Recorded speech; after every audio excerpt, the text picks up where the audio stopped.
guys. This is my first podcast episode. I'm Codependency Kate in the house. All right, I'm kind of nervous. I don't know what I'm going to say. And when I get in this space, like performance anxiety, I look at my recently liked TikToks to jam out, to have fun. I feel like a corn dog, but I got to show you guys this one. All right. Those flashing lights, 'cause you know that, baby, I'm your best friend. I wanna tell you lonely, baby, there's no other superstar. You know you love me, promise I'll be kind, but I won't stop until nobody's mine. Those flashing lights, 'cause you know that, baby, I'm your best friend. I wanna tell you lonely, baby, there's no other superstar. You know. All right. So good. This guy, his name is Christian R. Locke with an E. He's got like 5 million followers. He makes these kind of like thirst trap remixes, and I'm so into the guitar.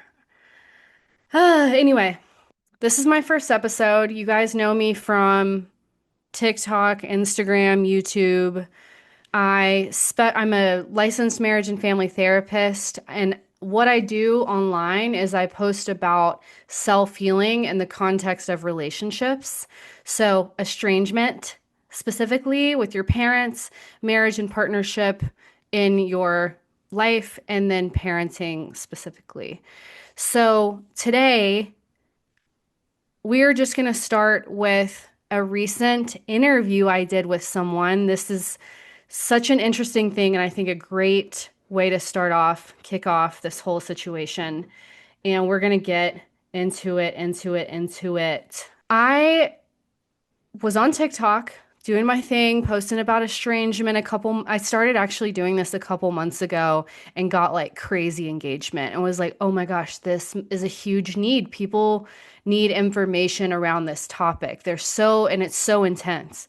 And so for the past 2 months, I have been posting more and more about estrangement specifically.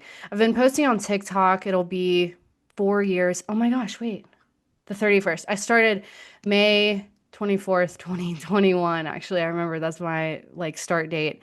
Anyway, I've been posting on and off for 4 years during grad school, during post grad. Now I finally have my license and am going at this like 1,000% because I'm so passionate about education. But anyway, I've been posting mainly about marriage stuff, how to heal yourself in a relationship without leaving, because in abusive, toxic dynamics, everyone's like, just leave. And it's like, what? It's always been so stupid to me. Anyway, so I posted about that for a while, and then I got into estrangement. And through this topic, I have connected with a lot of different people. And one of them is named Sierra. And what is fascinating about her story is in the context of estrangement, let's see, she's 25 years old. She is estranged from one of her parents. And the unique thing about her situation is that her mom, her estranged parent, is a content creator on TikTok and makes estrangement content. And Sierra and I connected a couple weeks ago, and she is super passionate about helping other people. She's in a really great place with all of it. And so I was like, all right, I guess let's have a conversation, see how this goes. So we had a conversation. It's about an hour and a half. I asked her what her upbringing was like, where the rupture happened in the relationship with her mom, where she's at with it today, how she's doing, and then back to the estrangement, like what it would take to reconcile and what she sees for herself in the future. So we cover kind of all those bases. And how I want to do this is just like show you guys the conversation in total. And then I'm going to, I think, make a second episode about this, second, third, fourth, whatever this turns into, about from a clinical perspective, like using my therapist brain, what I think happened and how what people can learn from this and, you know, what's really going on because on the surface people don't know what's going on. They don't know what happened, so they don't know how to repair it. And so if you're an estranged parent, if you're a current parent, if you are an adult child that is estranged from your parents, this episode I think will hopefully make you feel a lot of things good and hard. And the biggest thing I want to convey right now is Sierra was very vulnerable to come and speak with me. This was obviously I'm a therapist, but this was not a therapy session. So I'm not using that part of myself where I'm getting really into it and we're processing things. This was an interview style thing. So at the same time, she was very vulnerable to share parts of her story. There is a lot that she's leaving out just for the protection and privacy of her relationship with her mom. That's number one is to respect her vulnerability, please. And the second thing is that we don't name her mom specifically in this episode. I will never do that because this is not about her. You may come to find out who she is, but do not harass that person. Do not harass her estranged parent, her mom, even though she posts content about this, even though there's a lot of different feelings about it. Okay. This is not about that. I do not support that whatsoever. I understand the desire to do that out of protection, out of, just all that stuff. But do not do that. Okay. Because we're here to learn, we're here to grow, and that's what this is about. So let's get into it with Sierra and yeah. All right, bye. Well, let's get into it. So I post about estrangement, mental health stuff. You found me through there, and then we kind of connected and we were messaging each other. And I mean, I gotta be honest, just in the estrangement community online.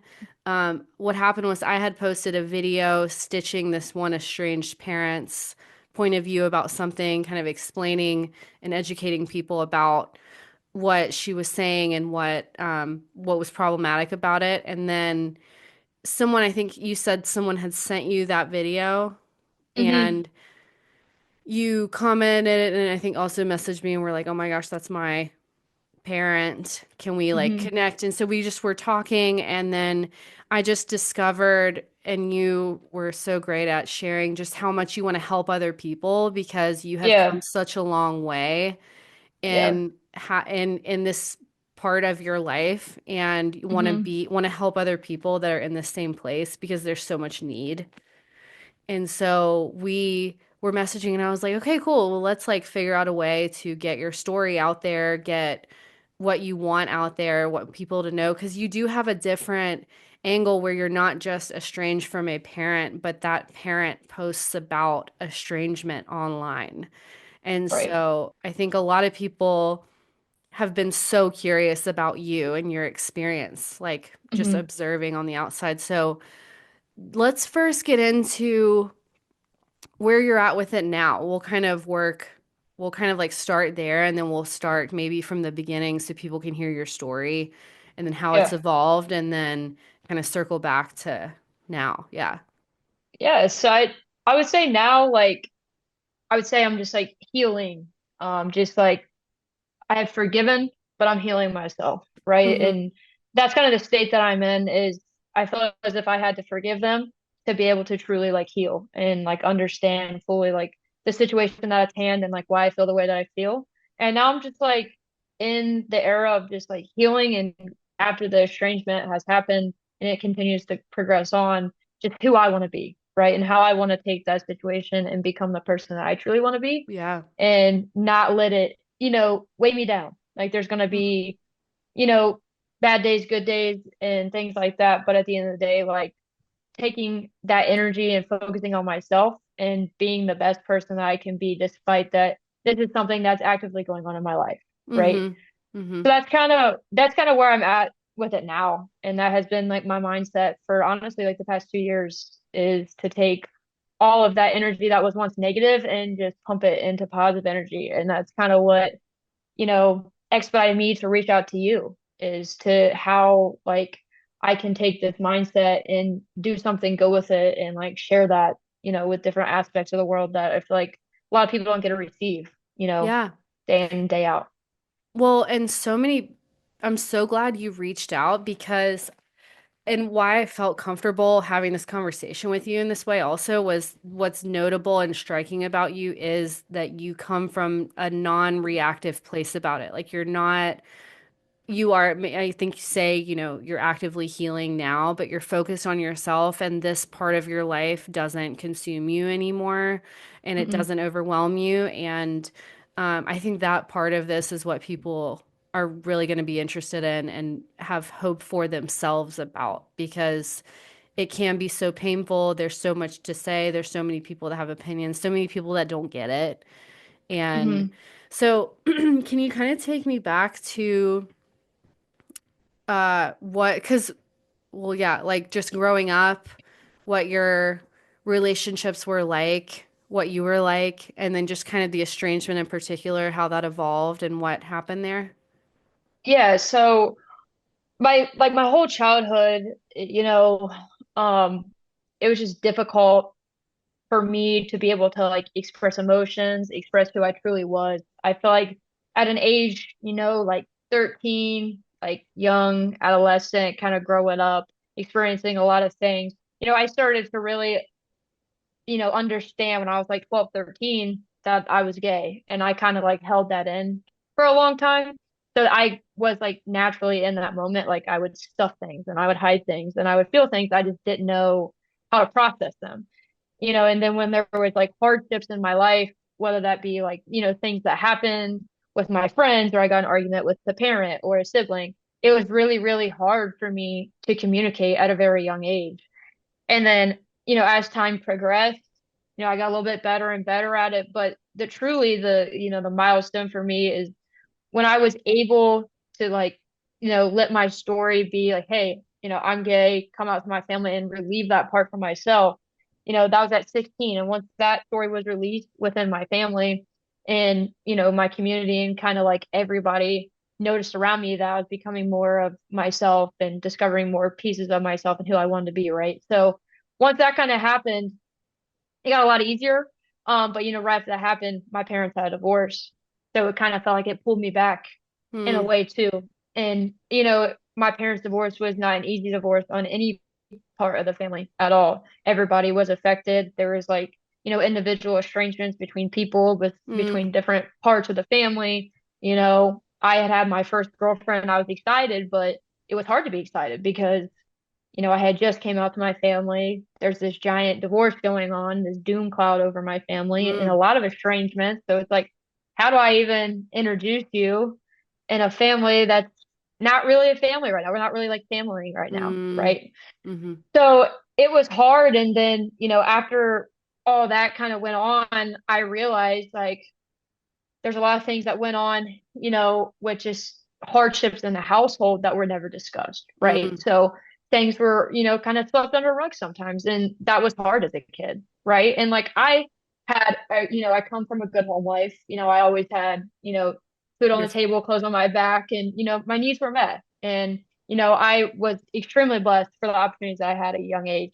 And, I had a lot of advancements to university and to sports and things like that. And I had amazing connections with, people and communities and like sports and all that I was involved in through my parents.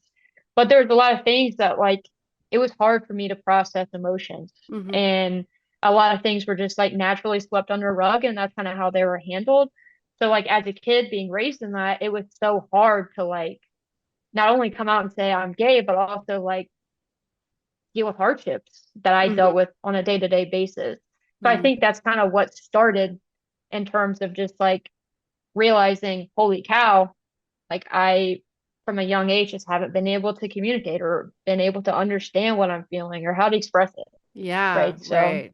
So there was that kind of disconnect already, like the even though you had all these opportunities, you were doing all these things, there was Hmm. just a lack of connection and ability to express your emotions and have them be heard and nurtured and accepted.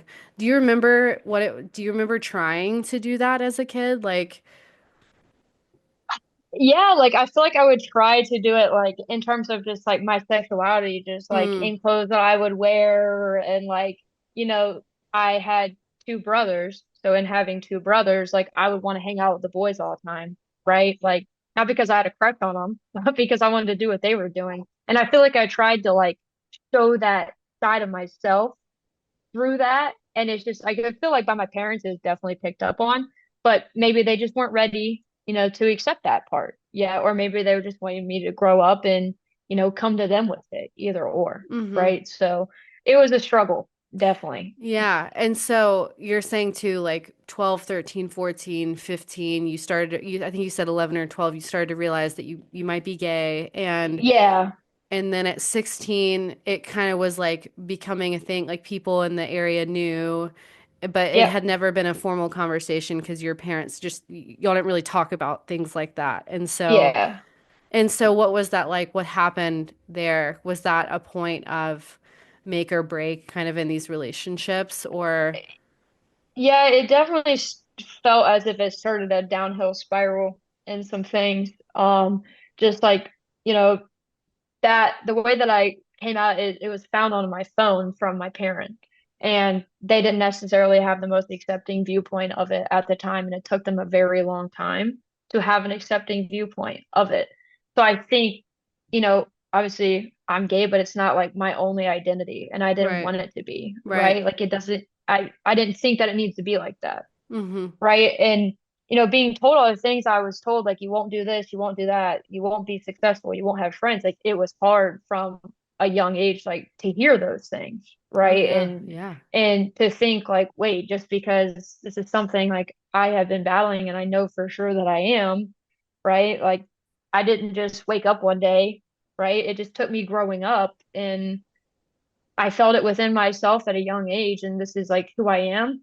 And I Mm-hmm. feel like that started, a little bit of tension in like individual relationships throughout my life, and especially like in my family and stuff, Mm-hmm. because like, my mom struggled with it in the beginning, and my dad was like direct, like support and like show support. And then it was a year later, they divorced, right? Mm, And,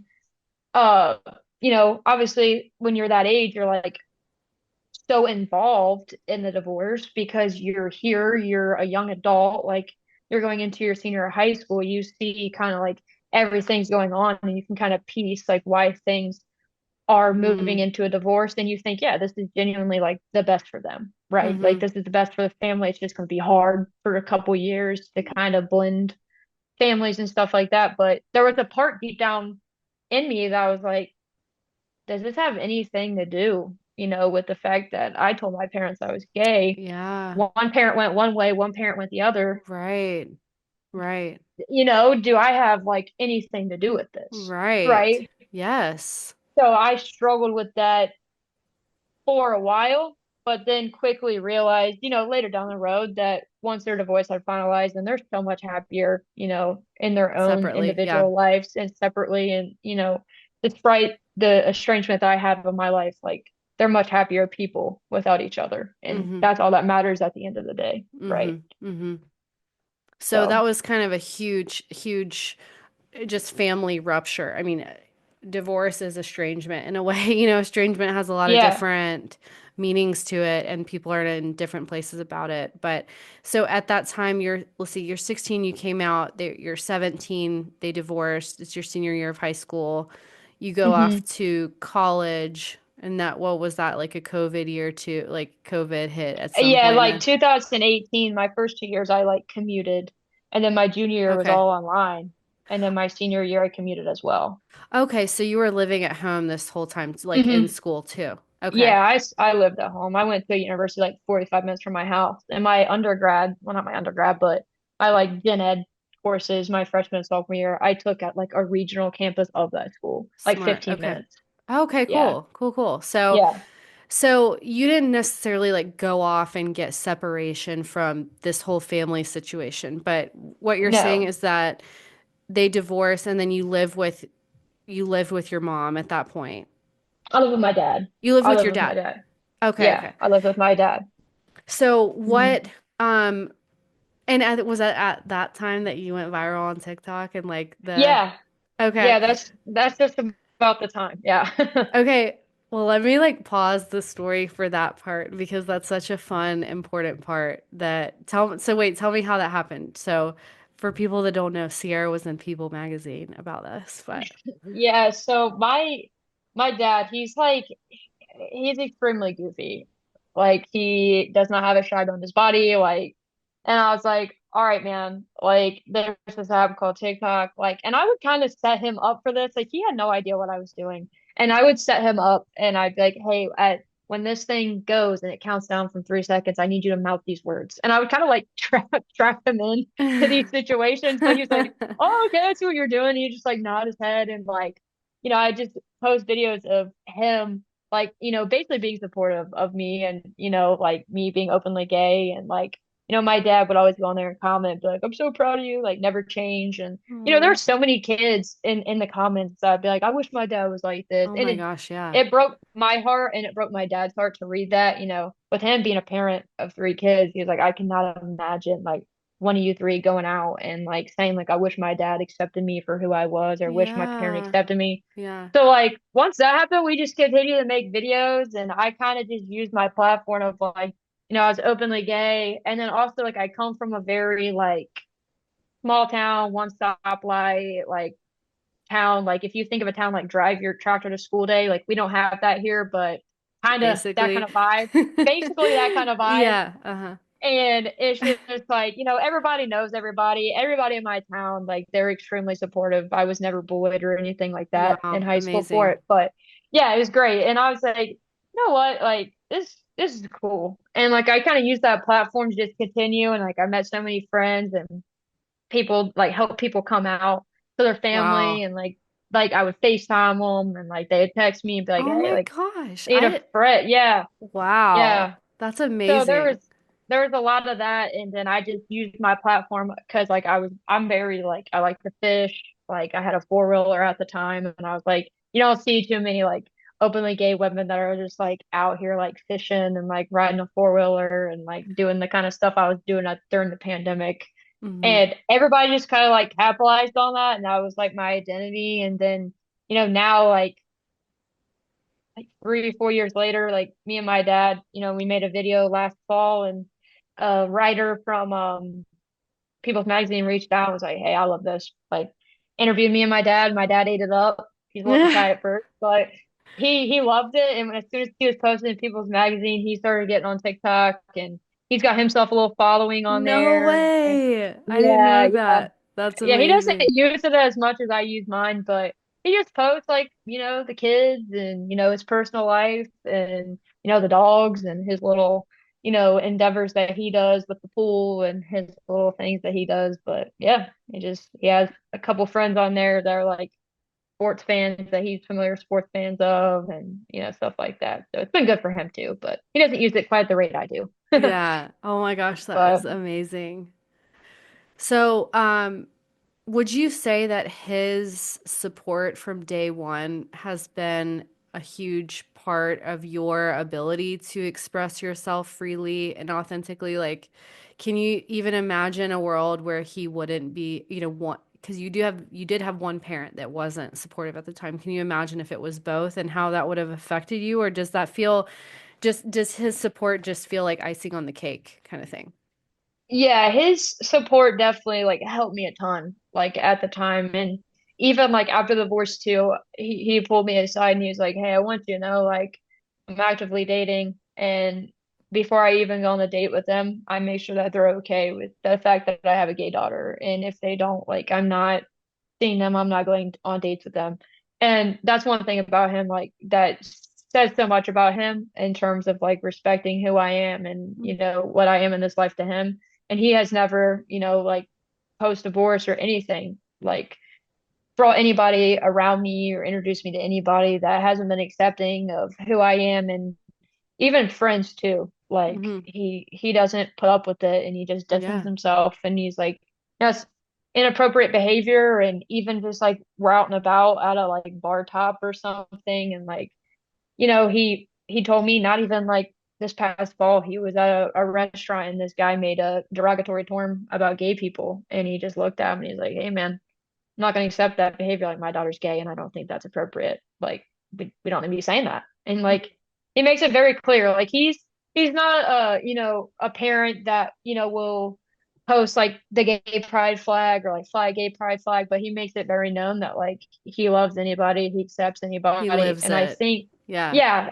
and like you can see it in the way that he interacts with people and the heart that he has and just like it's opened his eyes definitely a lot because, before, I came out, like that wasn't something that he was necessarily over the moon about. Hmm. And, when Mm. you have your child, come to you and tell you that it shifts your mindset. Hmm. And, he was never like homophobic or anything like that, but it was something that, him and my parents, just like generation, wasn't really exposed to.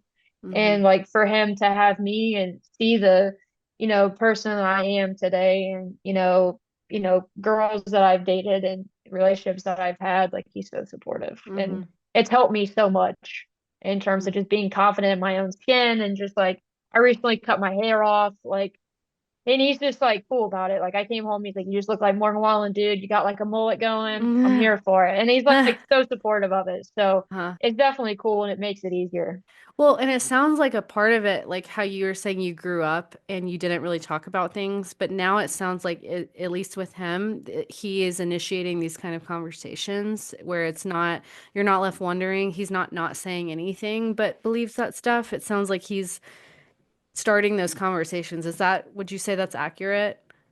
Yeah, I think like, I've always, been able to tell my dad like anything. And as I've grown older and even like, when I went to therapy, there was a point in time where me and my dad, we necessarily didn't have the best relationship because of, a woman that he was dating at the time. And Mm, it was causing a lot of like distance in our relationship. And, after that, and we rejoined forces, like, and we were able to like apologize for our wrongs. And, he was able to take accountability for what he lacked.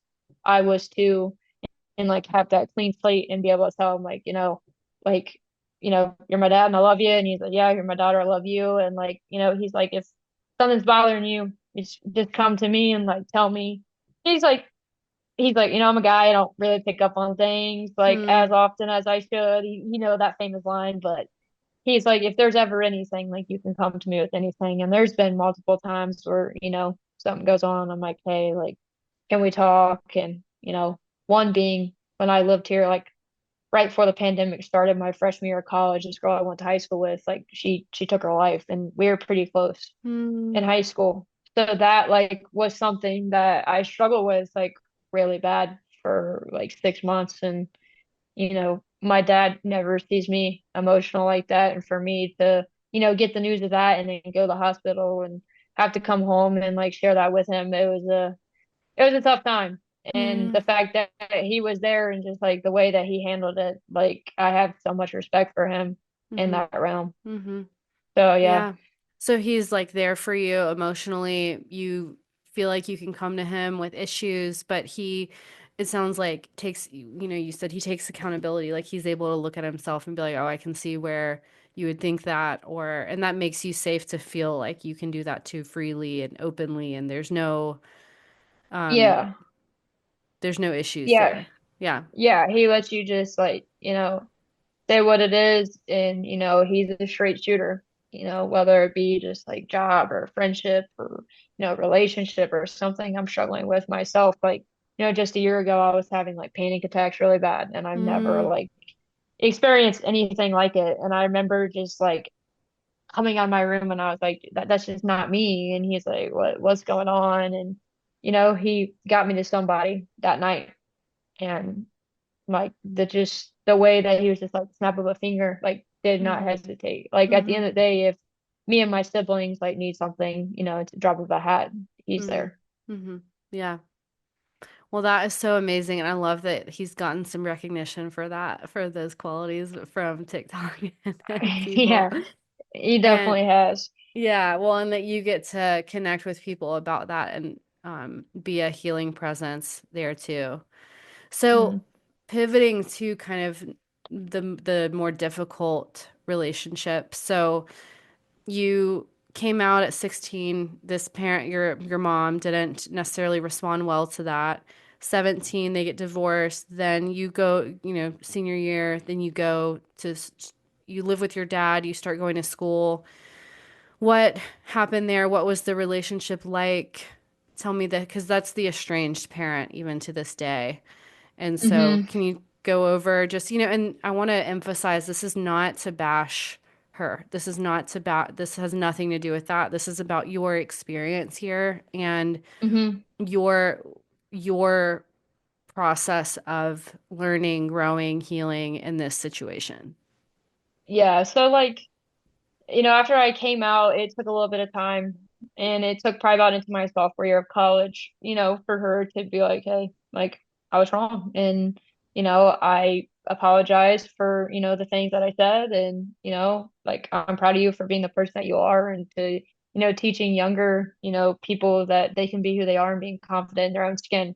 Right. And that was kind of like a building block of the relationship. And, Mm, we were good and we were rebuilding that. And it was good. And then, it was just consistently just like a roller coaster of emotions from 16 to now, right? Of just like, ups and downs and a lot of things that were like up and down. And then, I didn't have a relationship with my dad. And then, my relationship with my mom was good. And then it was back down again. mm, And it was just like that consistent, the consistent part of not having consistency for me mm-hmm, that I mm-hmm, struggled with. And it was just like for a very long time from 16 to 22, that was the last time that we had any interaction was 3 years ago. We're going on 3 years next month of this estrangement. And, those 6 years were just extremely inconsistent in our relationship. We'd be good, we'd be off. We'd be good, we'd be off. And there was no like consistency in that, mm, and it was a struggle and it was a struggle and it was just like a long time. This is the longest estrangement that we have had. And this has been, an estrangement that I was like, okay, like I have to understand like why this is happening for myself and why this is, happening the way that it is and truly like forgive all of the things that have happened because I'm not going to be able to heal if I don't. Right. mm. So that's that's where it's at and that's how it's been for the past like 6 years of 16 to 22. It's just extremely inconsistent relationship. And what do you attribute that to? I don't honestly like attributing it to just like the back and forth of like my parent, divorce was hard and it was just like, who are you gonna side with kind of felt like how it was instead of just like, hey, I'm not going to stop you from having a relationship with either parent. And, none of them really did, right? None of them really did. They let us think on our own and do what we wanted and do as we would, right? But it was just hard because as a child, it just felt like in the back of my head, if I'm closer with this parent, how is this parent going to react? Or if I seem close to this parent, and it just kind of felt like a tennis match in Mm-hmm. a way of just like back and forth. And I've always been, a daddy's girl. Like growing up, he coached me and everything. And, like I could always connect with my dad. And, and my other siblings were always close with my mom. And it was just harder for me to connect with my mom. And I don't know if it's just because when I was like developing emotions and I came out as gay, if that initial reaction just did so much damage, right? And I just never really just like understood that. And it just like damaged the relationship at a time when I needed that parent the most, I feel like. And I needed that support the most. Like I was yearning so bad for just like the support of like Acceptance. Yeah. acceptance. Yeah, that's the word I'm looking for. It's just I was just looking for acceptance so bad. And it took, 2 to 3 years to get that. And for me, that was hard. For me, Yeah, that and was hard. well, and so to come out and then to go through the divorce, and that takes a while. That takes a couple years sometimes, to recalibrate emotionally, accept the loss of a family, all this stuff. And for Hmm. to not have that relationship during that time too, not only coming out, but also the next couple years that were probably the hardest of your whole life up and at that Yeah, point, and to yeah. not have that relationship. um Sounds like you're saying that part of it for you was you don't know if there was just so much damage there because in those couple years that was just the underlying thing of day-to-day things. Is that what you're saying? Yeah, just Mm-hmm. like from 16 to 19, just like wanting that support, right? And then finally getting it. I'm like 19, sophomore-ish in college, and I still just like I wasn't struggling with it anymore. At that point, I had to forgive and accept to just move on to continue to try and heal the relationship. But Mm-hmm. it just felt like always something was coming up.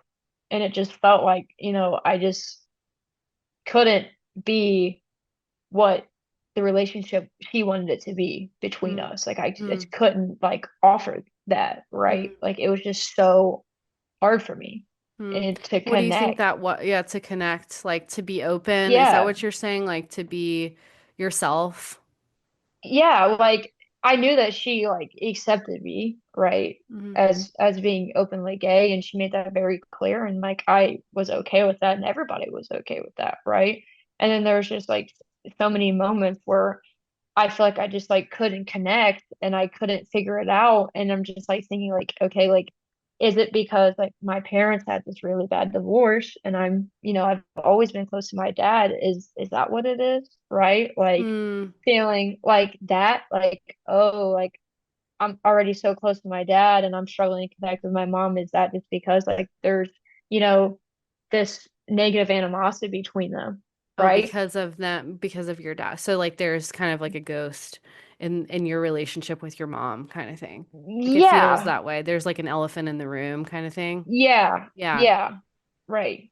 Because my Mm-hmm. dad, he will not talk poorly about my mom, Mm-hmm. you know, when whether our relationship is or good or bad. And in fact, my dad has said multiple times, like, I will always encourage you to have a relationship with your mom. Just know that. Like, Mm-hmm. and he's like, I will never treat you differently if you do So, or if you don't. yeah, when you say it was difficult to connect, what do you like when you think about a scenario where you weren't connecting? Like, can you recall a, because I'm sure sometimes it's not uh one huge thing or even Right, big disconnects. It's like death by a thousand cuts kind of thing. Was it more like right. that, just like misses kind of thing? Or when you can recall like just not connecting, what did that look like? What did that feel like?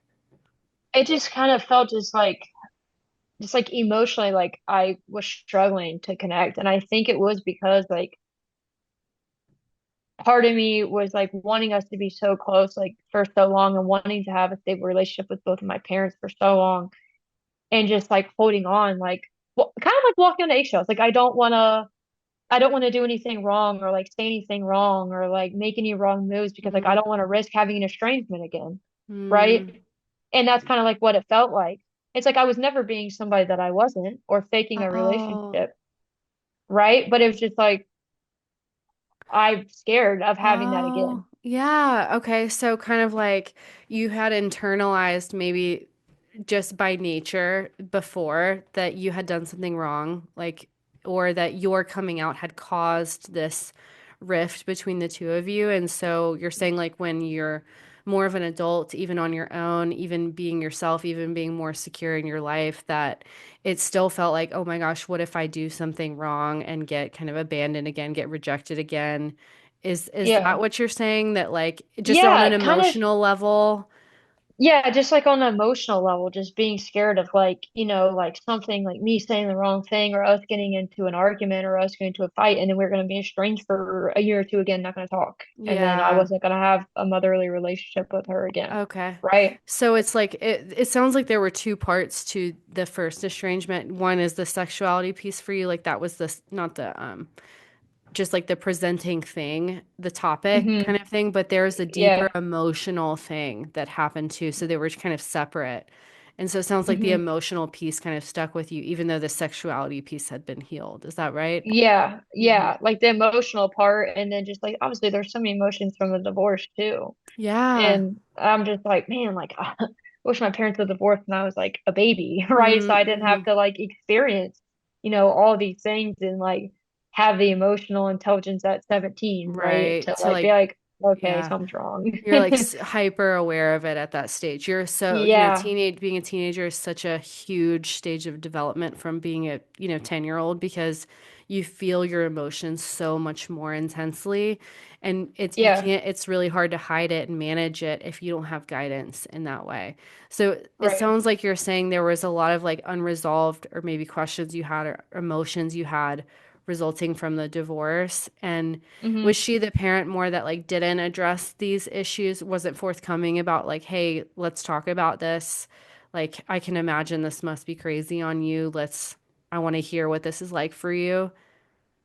Yeah, it was just we didn't really like go too deep into the divorce just because like, there was a lot that like my parents had to sort out individually amongst themselves and they had their differences. Yeah. But like trying to talk about the divorce, it was like, well, he's doing this and he's doing this and she's doing this and she's doing this and it's just like shooting missiles across and Mm, we're just like, whoa, like I feel like there's a lot, scary. like, Yeah, it's right? a Yeah, lot. this is a lot going on, Yeah. and I was just like, oh, they're arguing, Mm-hmm. Mm-hmm. right? And it's just like, all right, now what? Like, we Right. know that this divorce is necessary, but now what does this mean for the family dynamic? Right. And so, Right. did you go to therapy at that time? Did you get any support? Were you able to process that at the time, or was that kind of, obviously you might not have the awareness that you're even feeling all of this at that point? Yeah, no, like I was aware and like I was emotional about it and I confided in some of my friends about it and my friend, like my childhood best friend would let me come over her house like all the time and kind of as like an escape and while the divorce was going on like holidays didn't look very well for me so I was always included in my like childhood best friends like family holidays which I will never stop thanking her family for that because Yeah. like Yeah. they healed a part of me, right? But Mm-hmm. it took like 5 years after the divorce for me to go to therapy. Mm-hmm. So like, At 22. So it while sounds like, yeah, 22. tell me about that. So you kind of say, from 16 to 22, it was pretty inconsistent. It was volatile with your mom, with this parent. And then, Mhm. so what changed at 22 for you to go to therapy? Because that's when the estrangement started too, right? Yeah. You're almost 26, but it'll be coming up on 3 years, right? Yeah. Yes. Tell me about that Yes. time. Like what changed then? What happened? So basically like, like I had moved out of my mom's house and, I was living with one of my friends at the time. And, I was in like a pretty like serious relationship and my girlfriend and my best friend at the time had encouraged me like, like you've experienced a lot. You experienced a lot in your life, through high school, through college, like a lot of like things have changed and change is hard, especially like teenager, young adult. And like we'll listen to you all the time. But we just think like, maybe seeking some like counseling or just somebody to talk to would be like helpful. So eventually I ended up just kind of looking around and then I knew of an office like close to where I was like gonna be working and stuff. And I was like, okay, like I'll go this route. And thankfully, like the first therapist that I got, like we immediately connected and it was great for me. She actually like had a personal estrangement with her life herself. Hmm. So it like brought so much to the table. And there were so many things that I was able to just like express and she was able to help me like piece so many things about my emotions and things that I were feeling and maybe some things that I didn't realize, had upset me or I was struggling with until like I truly like broke everything down, Yeah. right? And Mm-hmm. explained everything. Yeah. She broke, what kind of relationship did you have? Like what kind of grandparents, great grandparents, uncles, like she did such a deep dive and it helped me so much to just like break down and she had this like kind of like um verbiage of saying like every time that I went to therapy, like I went in with like an empty toolkit, and then every time that I went, I gained a new tool. And Mm-hmm. she'd be like, "All right, like we're gonna talk in 2 weeks, we're gonna talk in a week, like use your like toolkit." And she sent like like journal Mm-hmm. entries and things to listen to and so many things, and it opened up so much about my life and so much about myself and so many characteristics about myself, like holy cow, for so long I haven't been able to like get this out because I was so like quiet my first therapy session. I was like, what do I talk about? My name's Yeah. here and I'm here, right? That's That's all the I first got. step. Yeah. Yeah. Yeah. So your friend sounds like your friends were so loving in the way they approached you about it. They were like, we Yeah. love you, we support you, we'll listen to you no matter what, but we do think you would benefit from talking to someone. And so Yeah. you had the estrangement happen. So backing up, you said you lived with your dad at first, like when you were going to school. And then Hmm. did you move to be with your mom or, because I want to get, Yeah. yeah, tell me about that. Yeah. So I moved in like my junior year, well, my senior year, in with my mom, and like she lived with her boyfriend at the time. So it was me and my siblings at the house. Mm-hmm. So we lived at the house, but obviously, like my mom would come home and stuff like that, and we would spend time with like my mom and her boyfriend at the time and his kids. So yeah, I lived there for like a year. Mm-hmm. And then, so at the end of your senior year of college, Hmm. and then, so this was again, so about 3 years. So then what happened to, was therapy first before the estrangement, or did the estrangement happen and then you The went to, estrangement happened in like June of 2022, and then therapy happened maybe like 4 months after that. okay, okay. So So, like October of 2022.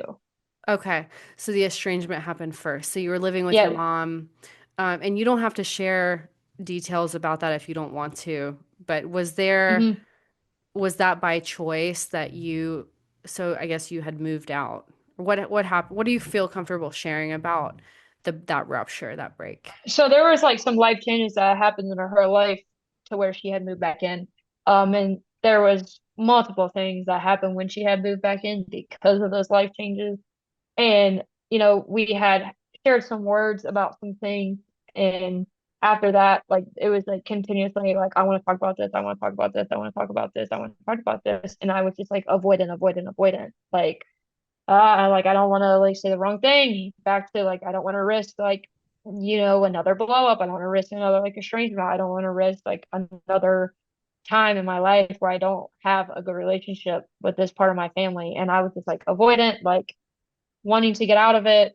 And eventually like that ended up in me just like I wouldn't talk about it. And she made it clear like you're not going to talk about it type thing. Like and I wasn't going to share and I wasn't going to sit down and talk about it, that I had to move out and I was forced out. I had like 4 or 5 days to get out and I was like, well, I don't know what I'm going to do. So I went to work one day like crying and my buddy's like, why are you crying? And I was like, oh, I gotta like find a place to live in like 4 days. So yeah, you can move with me. I'm like, all right, cool. So like I just like moved myself out and like truly just like made the best of it. And I think as that estrangement happened, like, I was trying to just like come to terms with it and accept it. And my parent at the time was just like struggling to accept it and trying to reach out and trying to understand and trying to text, email, call, show up at my place of employment. And I was like, I can't. Like this is mentally driving me into a place that I do not want to be.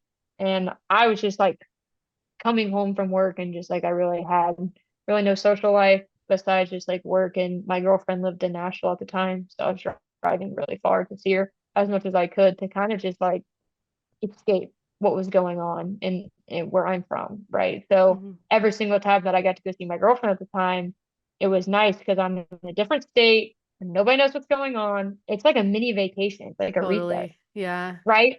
And Yeah. then every time that I got back, I was faced with the reality of what is going on. I'm like telling my best friend and tell my roommate, I'm like, this is not good. I'm only happy if I'm like in a state where nobody knows who I am and Well, I'm just yeah. with my girlfriend, right? Yeah. Yeah. Well, because it's a smaller town too. It's not like you're in a town like Nashville that's so big. You're in Right. a tiny town and Right. this is all going on. Yeah. Hmm. Right.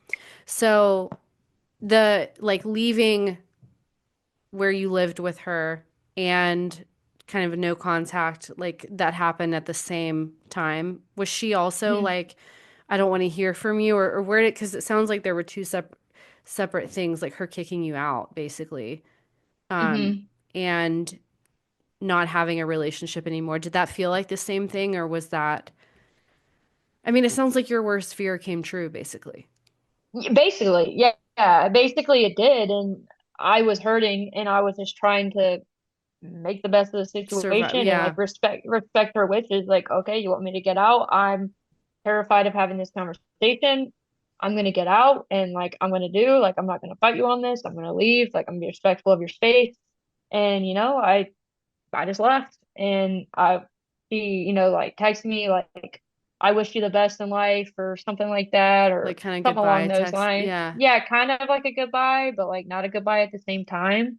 Like Hmm. a very open-ended goodbye, and I just didn't respond because I wasn't in the headspace to really respond. And I was just at that point, my focus was just to get out, to respect the wishes, to get out in the time frame because I didn't want to have to like deal with more, like negative emotions because I didn't get out, quick enough or anything like that. Mm. So I just made sure like get out and then we're just gonna like make the best of it and take it day by day in terms of like healing ourselves from here on Mm. out. Hmm. So yeah.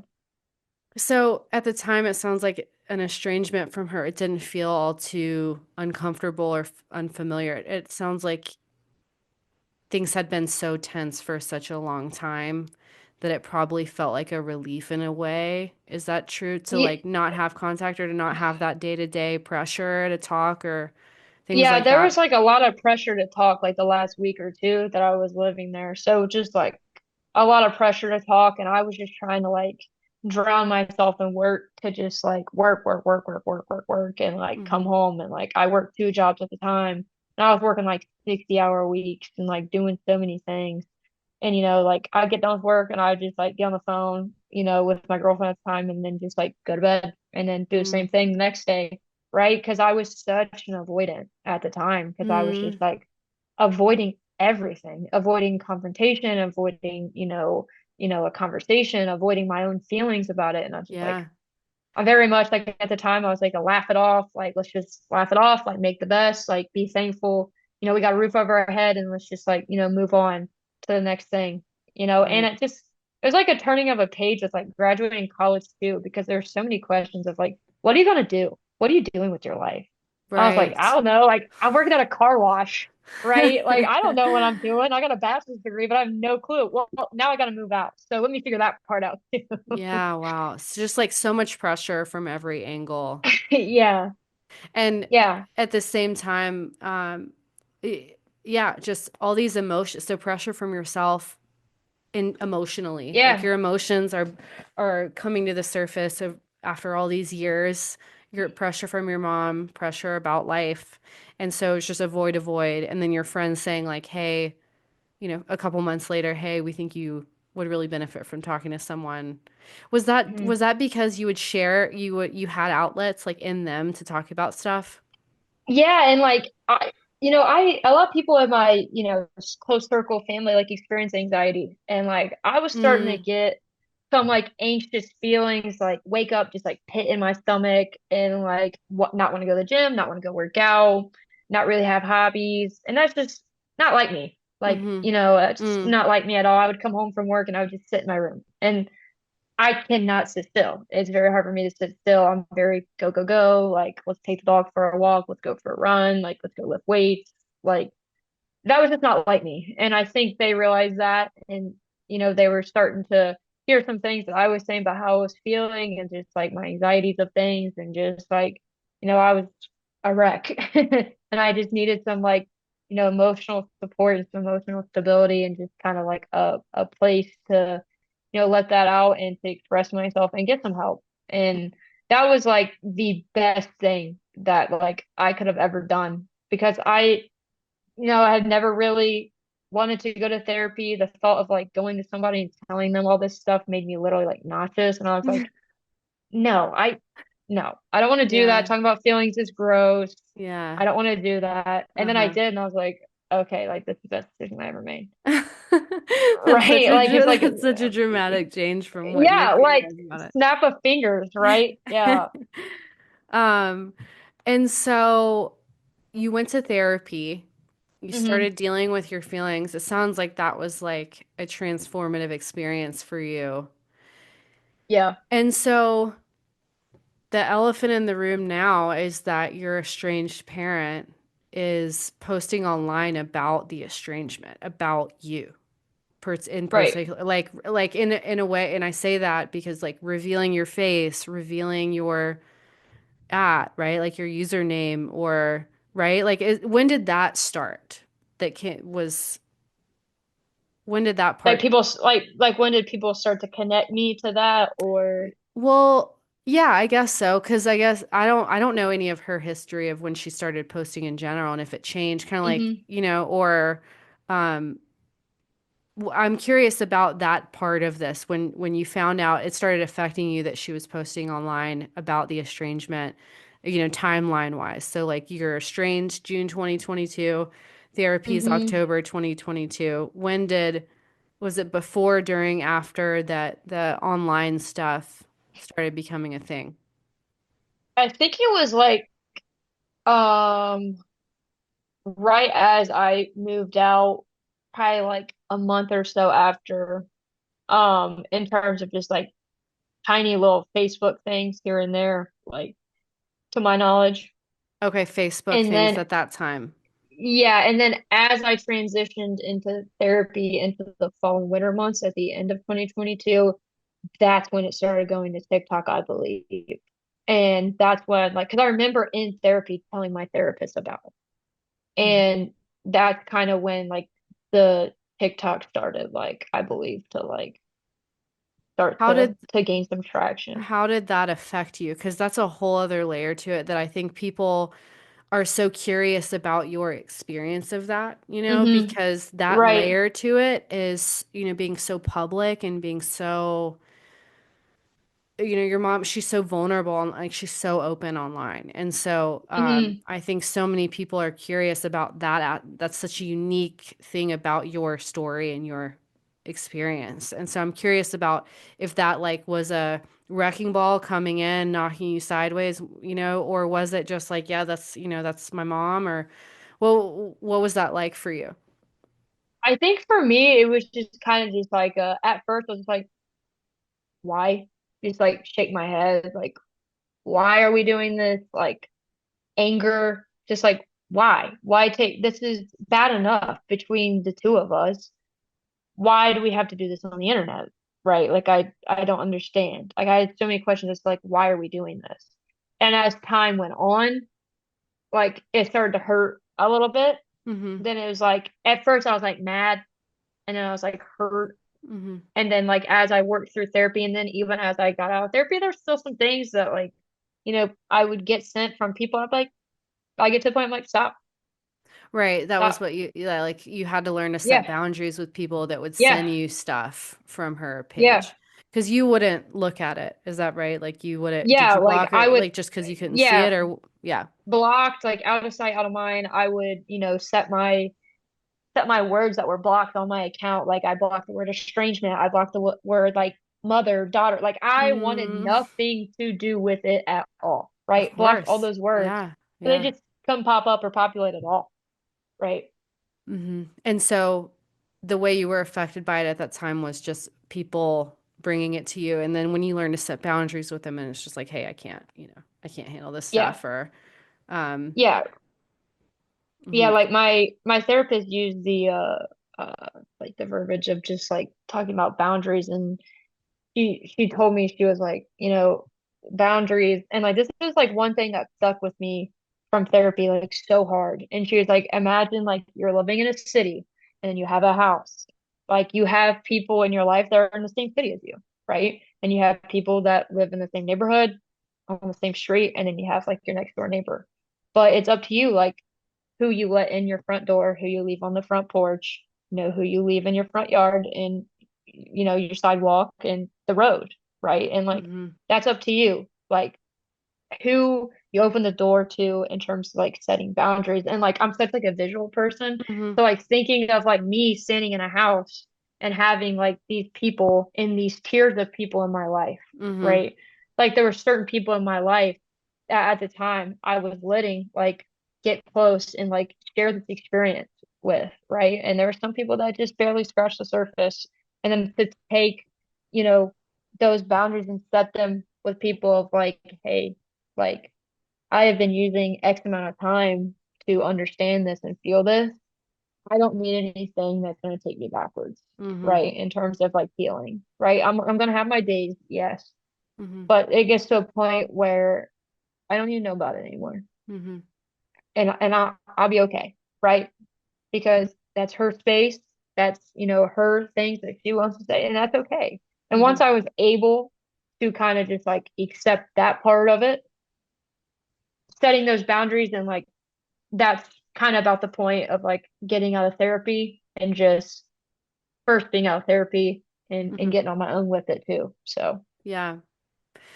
I think when I think about that situation, um, was it because I think there's a layer that a lot of people would feel, I think, so embarrassed about it. But I'm wondering if, not to say that there's anything wrong with the way you reacted, but part of me is like, growing up in a small town, coming out as gay, parents getting divorced at such a, you have social media, everybody knows everybody's business kind of thing. Did it mhm. just feel like not new that she was, that there's this other layer of publicity to your issues or Yeah, personal yeah, things or there would be people like that would make, comments and I'd be like, yeah, yeah, I'm aware. Yeah, I know. Yeah, and it's just kind of like yeah. you get to the point where it just kind of just like rolls off your back, Right, right, right. right? But in the moment, yeah, like sometimes it is a little embarrassing. And sometimes, there's like so many feelings around it that I felt. And just like how all that has transitioned since Mhm. that has been posted like publicly, you Mhm. know, and kind of just like I have been very, very like quiet about my association with it for a while. Right. Right. Hmm. So we'll go back to that in a second, but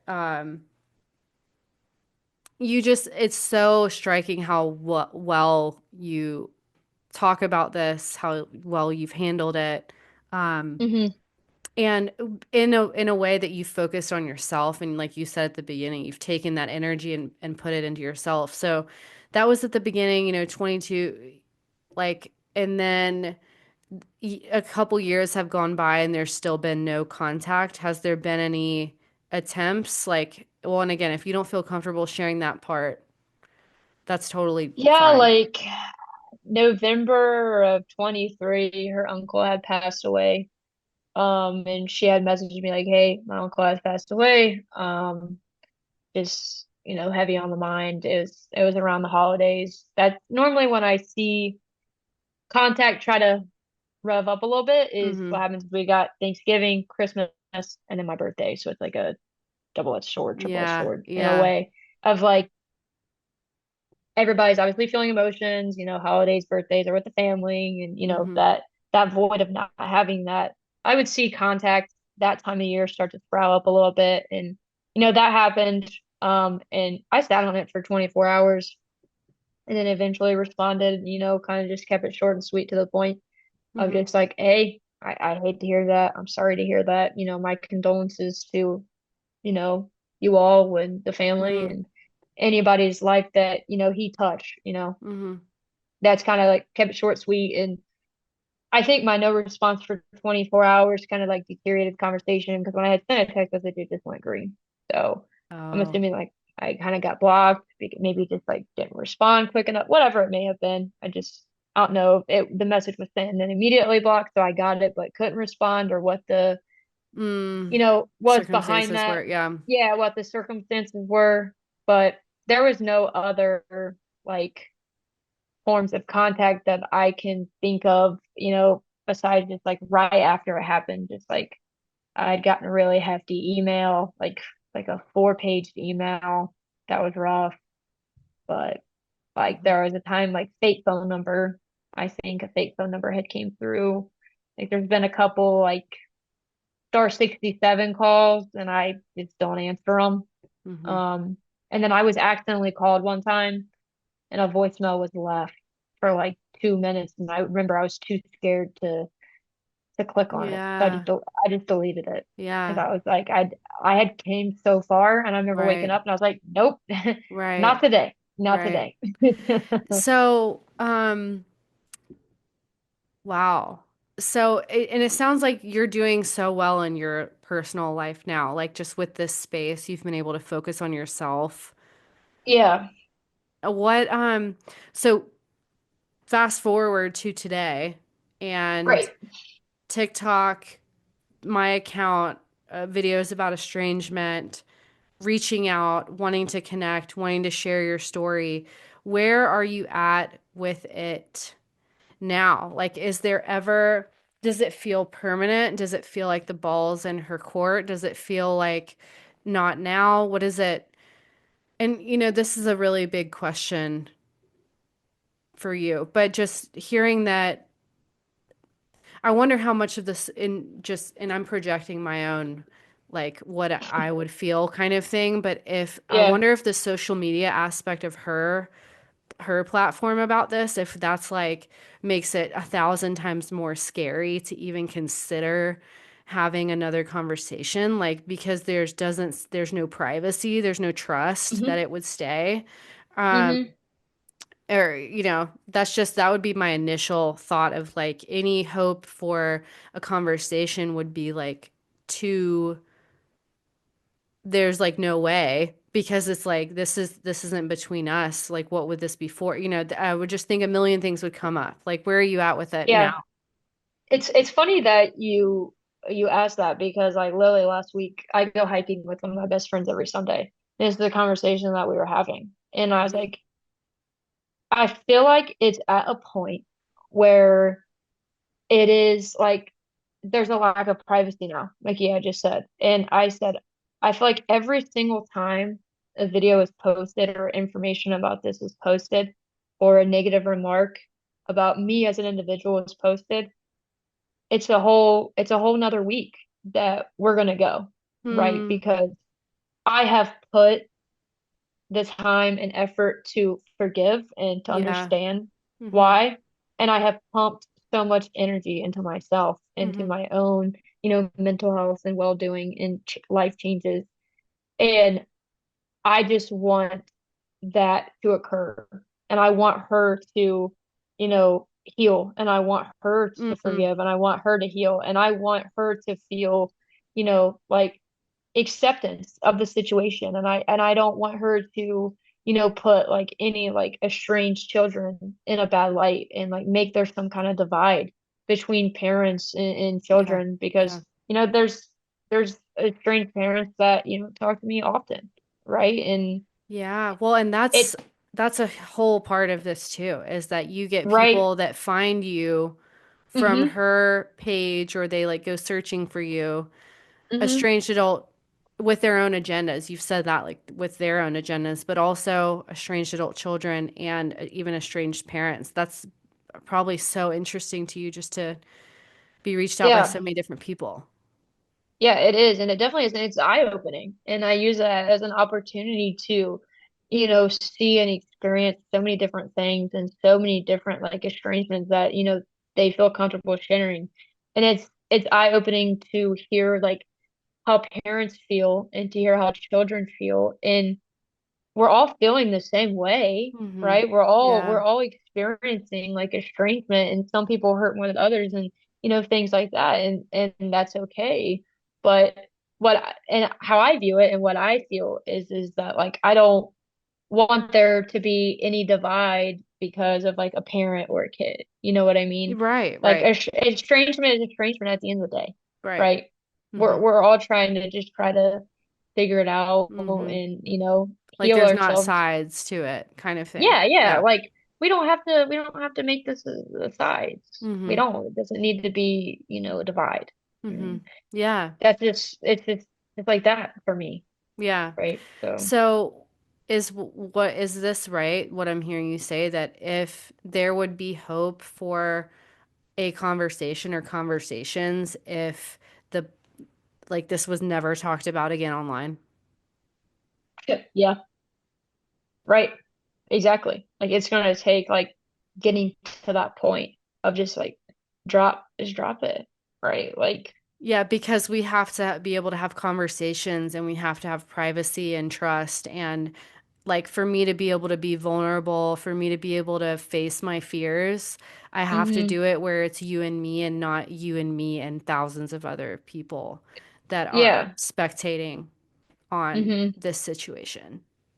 right. Like, because I feel like you got to have a conversation, and you're still, posting and doing this and sharing these things and these experiences. What's to say, we have a conversation and it goes bad. It's just like that's Right. going to exemplify things even more. Right. It doesn't need to, right? Mm-hmm. Yeah. So, right.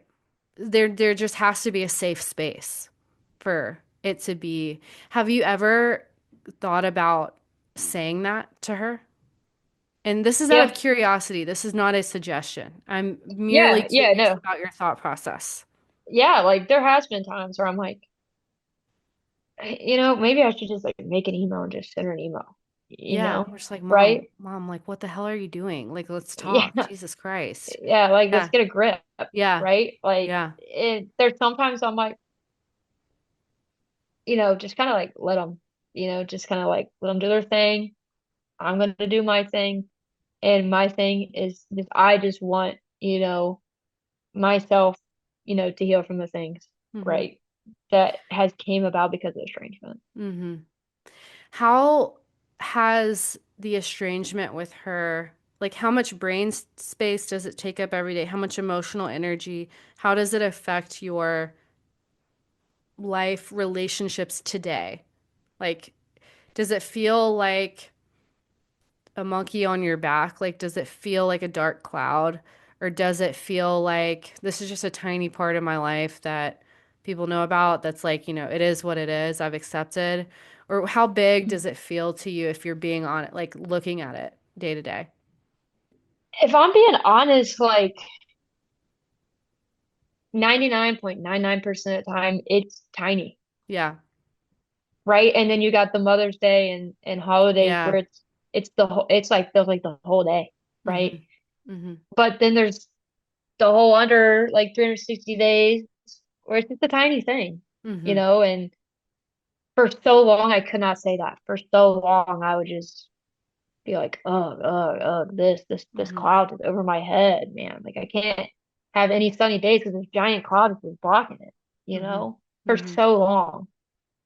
And now, today, and just like my own relationships, it's made me so much better.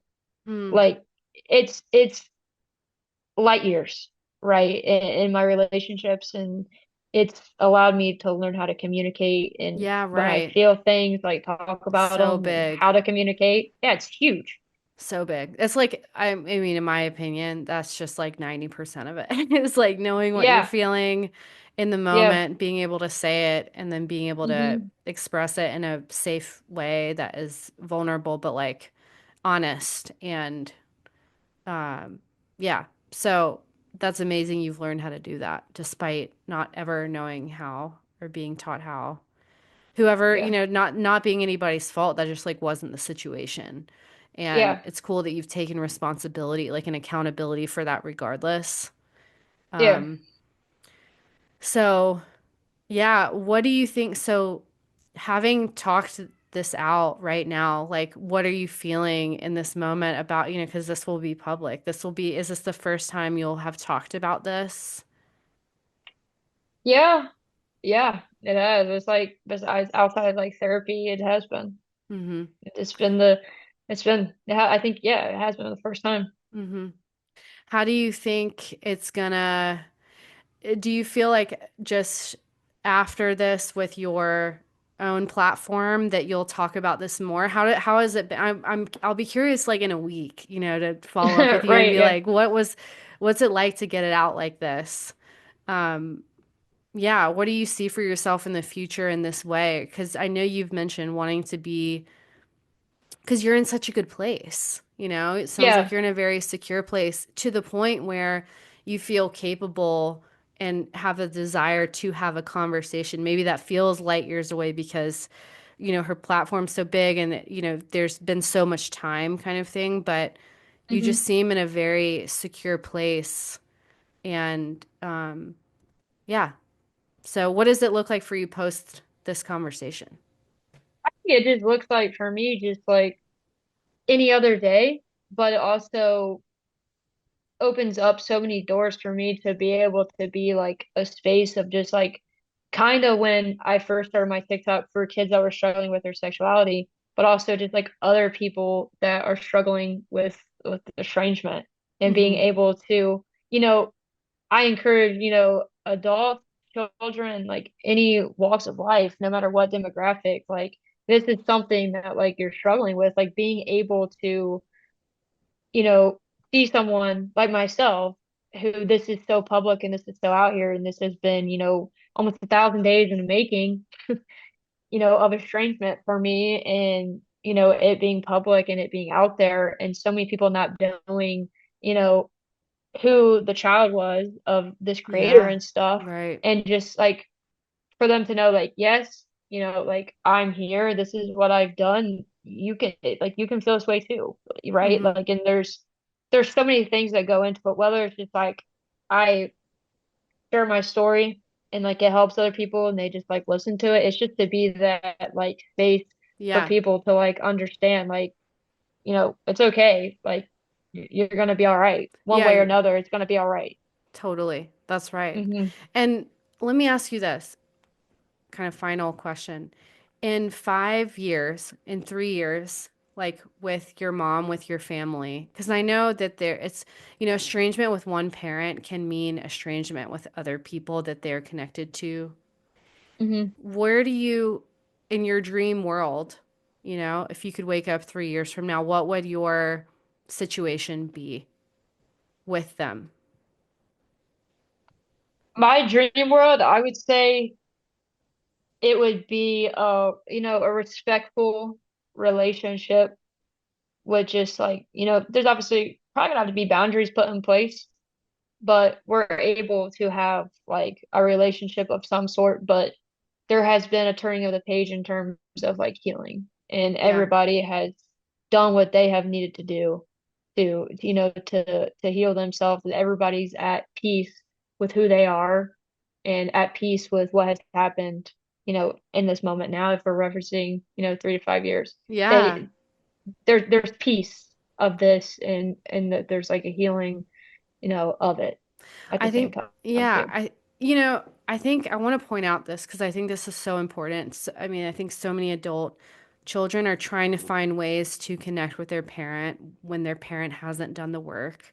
And it sounds like I'm hearing you say is like, it's not about them doing the work. It's about them finding peace and forgiveness for themselves.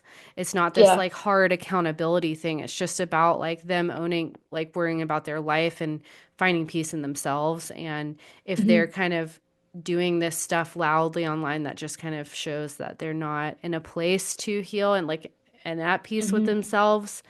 Yeah. And from your point of view, and that you're saying that it just doesn't feel possible until that happens, until that they find peace in themselves. And Yeah. only then can you then have a relationship that's not necessarily close, but that's when you say boundaries have to be placed, but it can be functional. It can be Yeah. there. Functional is a good word. Yeah. Functional, yeah. It can be there. It doesn't have to be this dark cloud over every holiday and something. Hmm. It's just, but it does take two people to look at Yeah. themselves, kind of thing. Yeah. Hmm. It definitely like functional is a good way to put it. And is a Hmm. good way that I would put it, just having a functional relationship, but also just like understanding that I'm not like, wanting to point fingers like, oh, well, you did this and you take accountability and you say sorry for it, or Right, not even right, right. saying you need to go to counseling or anything like that. Right. Just genuinely just be at peace with yourself and be at peace with the situation. And if you do that, things are going to look so much up, Right. like moving forward, right? Yeah. Things are going to start to grow. Yeah, right. This won't define our family. This won't define our life. This is just going to be a blip on the screen. We're going to be able to Yeah. grow when there's safety, when there's privacy, when there's trust, those kind of Hmm. basic things that a relationship needs to function. Maybe we'll have Yeah. disagreements, maybe we'll have issues, but we know we can, at the end of the day, talk about it and like it not go everywhere else. Right. It'll stay with us. Hmm. Hmm. Wow. Well, I'm so grateful that you're here and we're so forthcoming about sharing your story. All right. I think Sierra is such a good person. I think there's so much value in her sharing her story. And again, I want to reiterate that please do not go harass her mom if you know who she is. I'm never going to name her. This isn't about that. But tell me what you think. Tell me what you resonate with parts of her story. Tell me what you want to know about. Tell me what confuses you. Tell me what this makes you feel. Tell me if you relate to it. I want to know all that stuff because again, I'm going to make a part 2 here where we talk about what I talk about from my kind of therapist point of view, from a clinical family systems perspective, what happened, how parents can prevent this, how parents can repair this, and, again, how adult children can heal regardless of what happens. Sierra wanted me to just convey that she has her own TikTok following. Her account is Sierra Orth. I'll list this. I'll list all of this. Sierra Orth, ORTH, the number 8. That's her user on TikTok. Do not harass her ever. But if you want to connect with her, she is very open to that. What I think is so freaking cool about her TikTok and this whole experience getting to know her is that she is herself. And as an estranged adult child in this, in the context of this, that's the biggest win in the world. So looking at her TikTok, it's very inspiring and I hope it inspires you too. So she's totally open to connect with you. She's on TikTok, like I said, and follow up with questions. Thanks for listening to this first episode, and I'll see you next time.